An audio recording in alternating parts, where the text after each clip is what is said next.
on the rent, man. He ain't about to get another red cent, man. I'm about to flip the script and change the game plan. I'm about to boss it up and be my own man. Credit Karma say my score around in the six. I heard that paying mortgage way less than paying rent. Equity, tax breaks, make no mistakes. Money piling out, watch my co-workers hate. Anyway, rate increase, no way. Just got a raise on my job, more pay. I'm on Realtor.com, Zillow every day. I think about it all the time on my lunch break. When I want it, best believe I'ma get it. I'ma get me a house, it might take a minute. My boy Los gotta be alone, he a vet. I might holler at him, asking what the next step. I'ma get that, I'ma get that, I'ma get that, I'ma get it. Hey, what's up, y'all? This your boy Ed, the rapper, real estate agent, the people's champ. Y'all know what it is. It's the Averhome Group, Fathom Realty. Hey, we're here with Rita Hale again with Local Depot. How you doing, Rita? Hey, I'm doing good. Helping people getting into houses. Yes, This yes. week You've been has pretty been busy. amazing. Yes, yes, yes, yes. The market, the real estate market is hot right now. It is on fire. Definitely. It is. It is. So what are we talking about tonight? What we doing? So tonight we're going to talk about a couple of hot topics that keep on coming up. We're going to talk about forbearance, the pros and cons of it, aka push my payments back a few months. We're going to talk about refinancing. While the interest rates are real low right now, a lot of people are refinancing their homes. So we're going to talk about the advantages of that. And then we're going to talk about when to sell versus when to rent. All right. All right. You got a full list there. So We do. all right. We do. So let's get started. Let's get started with forbearance. So in conversation with a lot of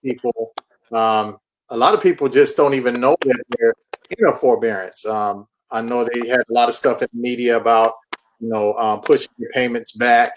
Some people are, losing their jobs or maybe cutting back on some hours and stuff like that, and they're having a hard time with paying their mortgage payment. So I just kind of wanted to talk to you about the pros and cons of doing something like that. Well, I know that information is out there in the public, and basically for government-backed loans, the government basically during this whole COVID period did not want houses to be foreclosed on when people lost their jobs or have been out of work. So that's really what started all this. And so they're basically by federal law mandated that if someone needed that assistance where they could not pay their mortgage, that the government-backed loans were to offer out that people could in a sense push their payments back for really up to a year. There hasn't been a lot of conversation around that, and the goal really was for people who needed the assistance where they didn't have their job, that they could actually pull their payment back. So the first thing I want to explain is that has been offered to a lot of people, whether they lost their jobs or not. And so a lot of people have found themselves, and they didn't realize that they were signing up to a forbearance program. And of course, it sounds great, like, okay, let me push my payments back to the end, but nobody's really explaining the ramifications of that. And so, it's there for people who are in need so that their home is not foreclosed on, which is absolutely fantastic. And I feel in this particular case, that would have happened to a lot of people. So it's great that that vehicle is there. But also what's happening is rates are at an all-time low right now for people to be able to refinance. And so what's happening is somebody who maybe didn't really need the forbearance program, but it was presented them. I've had people call me where they checked a box or somebody called them on the phone and said, hey, just in case you ever need this, do you want to, have this as part of your loan? And they didn't know that they were checking themselves into a forbearance program. Those people actually still made their payments, but they did not know that they were in a forbearance program. And so what happens is it can stop you from refinancing. Wow. So that's the biggest thing, because if you're somebody right now where you have a 4.5% or 5% interest rate, and you can get an interest rate in the 2s and the 3s, and you're working and there's no change in your job or your ability to pay your bills, that's more important than a forbearance program, because they're just adding that to the back of the loan. It's not going to lower your payments or do anything long term that's going to help you pay this mortgage off quicker.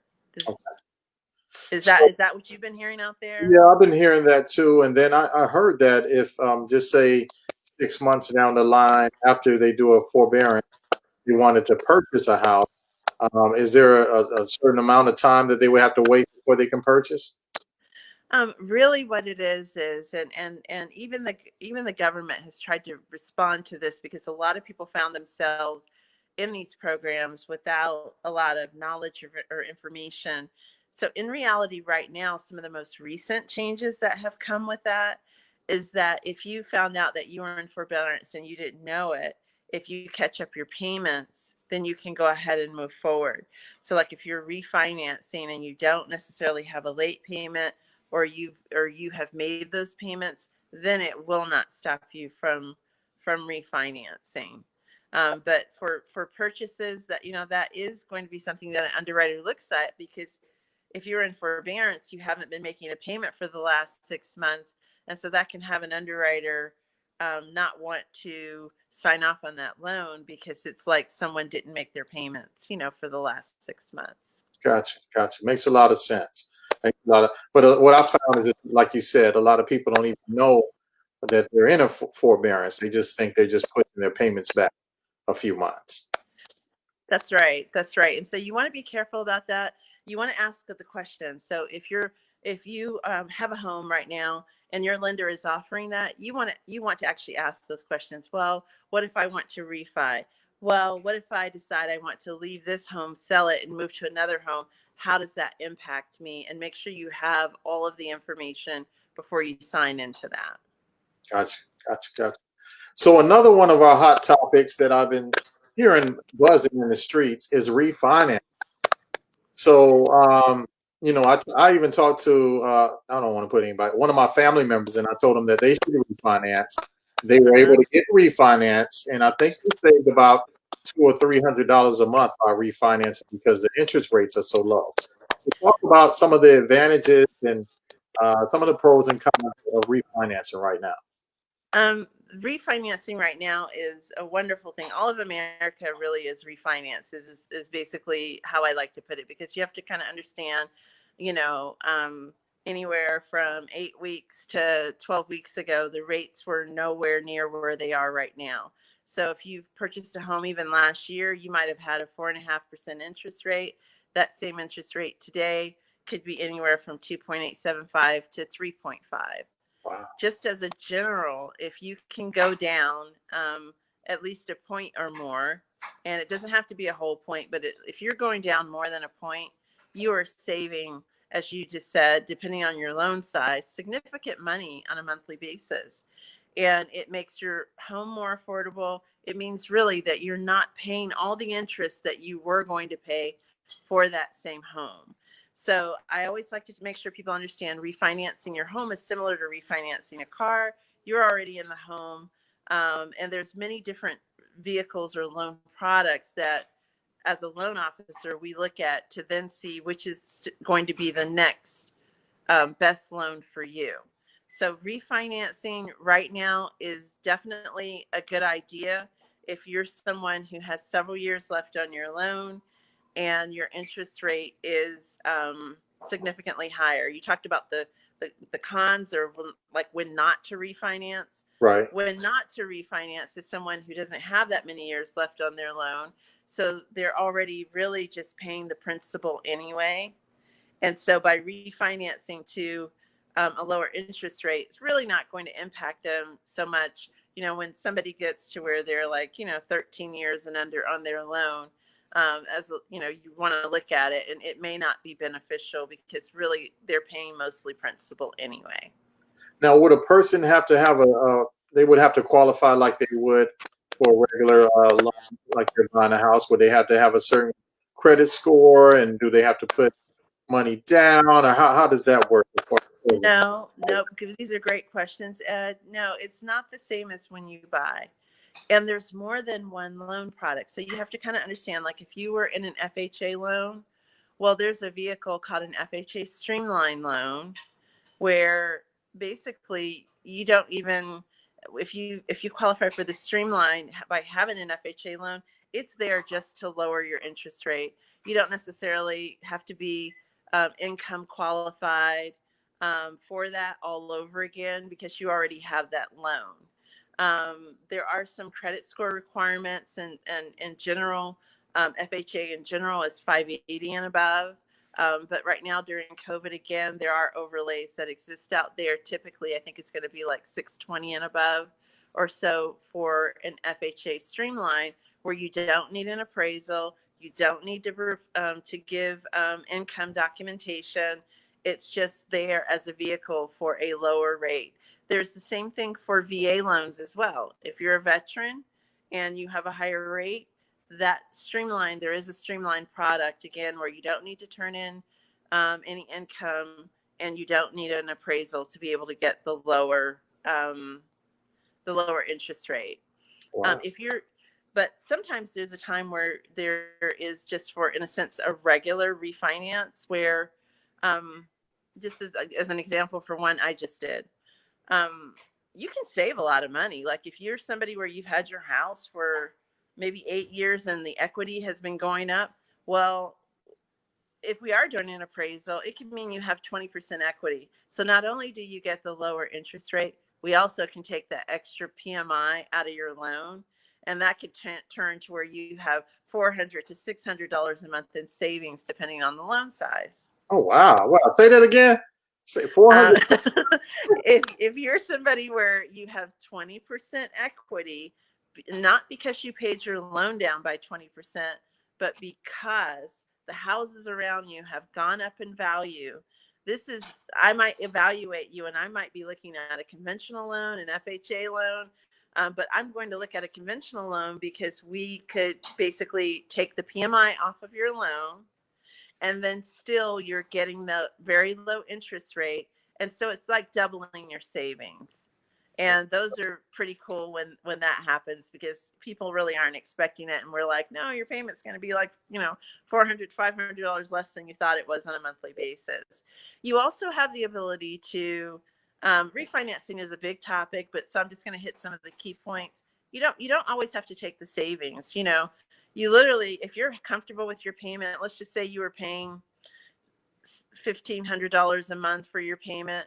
Well, you don't have to go back to a 30-year loan. You could maybe, take a 20-year loan or 15-year loan and shorten the amount of time you have left on your loan by paying the same amount.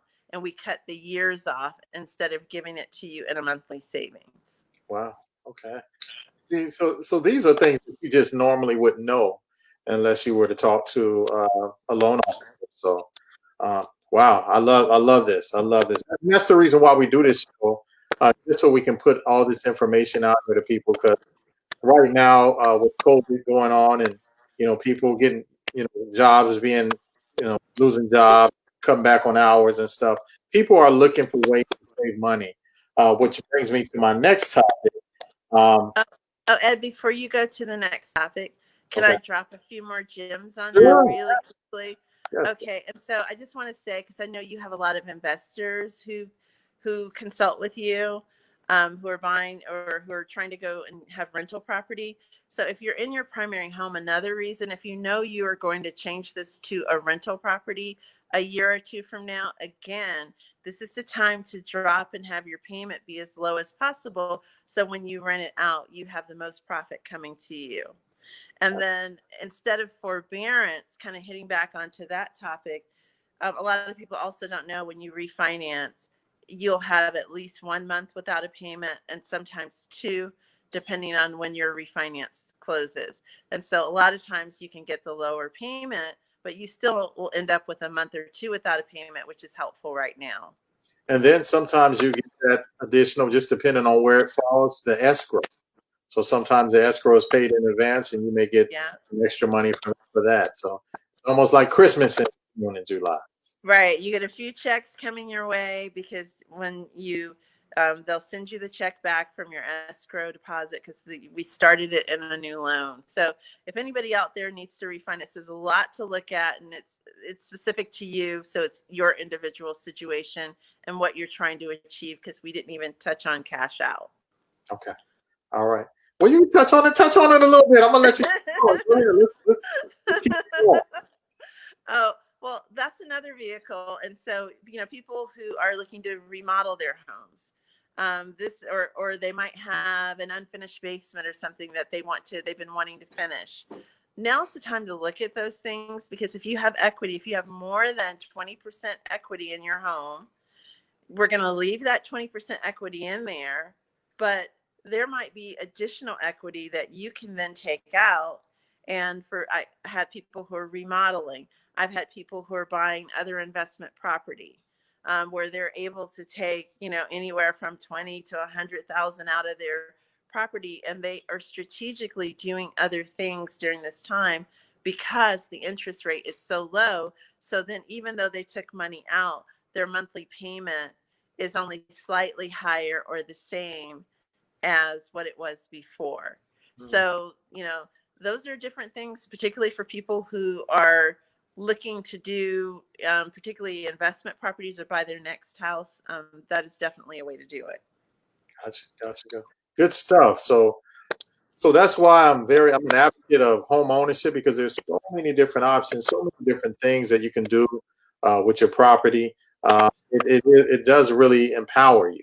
So if you were just renting, you wouldn't have any of those options. Your landlord would, but you wouldn't have it. Which brings me to my next point of selling. So some of my clients, or some people out there, just they just can't afford to be in their house anymore because things are happening quick. Life is changing. They may be relocating. So in some cases, it's better for them to sell or rent their property.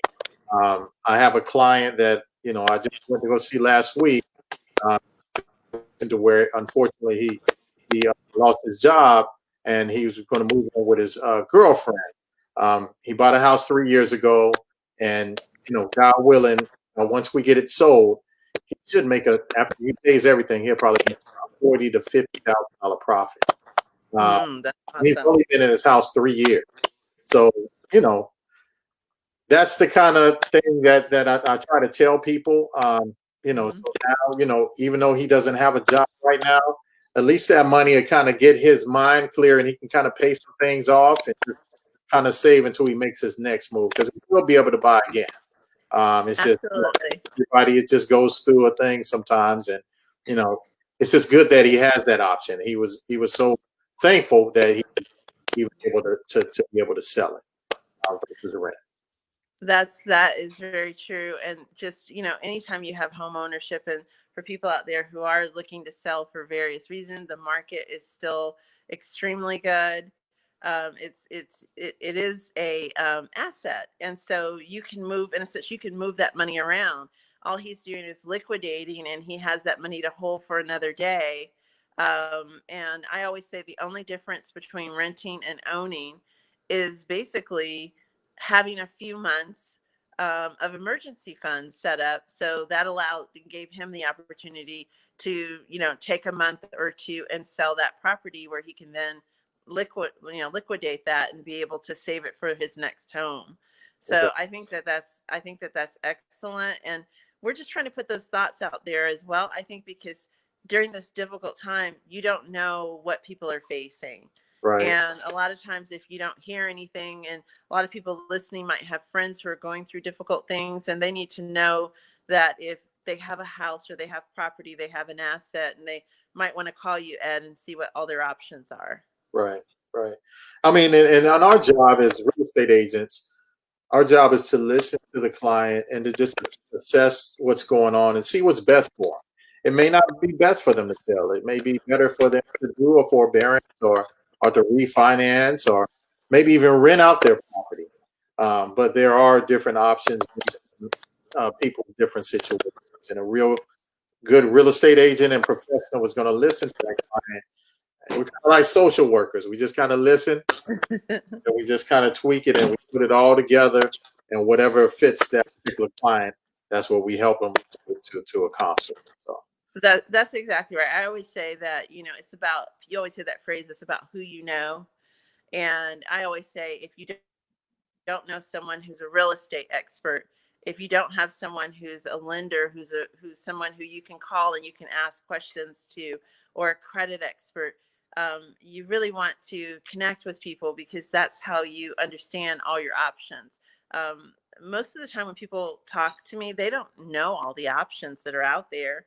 Most of the time it's always a surprise. There's pieces that are always a surprise in regards to what they can do and what their opportunity is.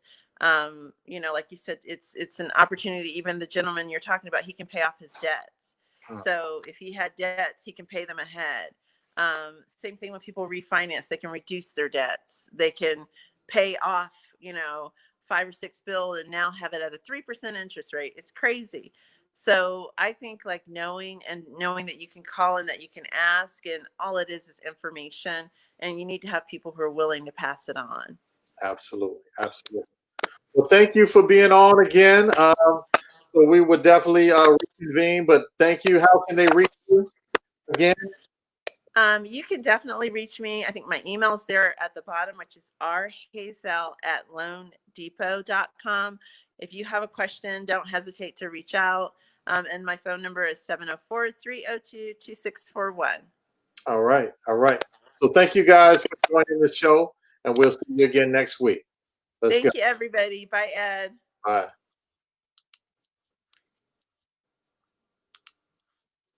The rent man done went up on the rent man. He ain't about to get another red cent, man.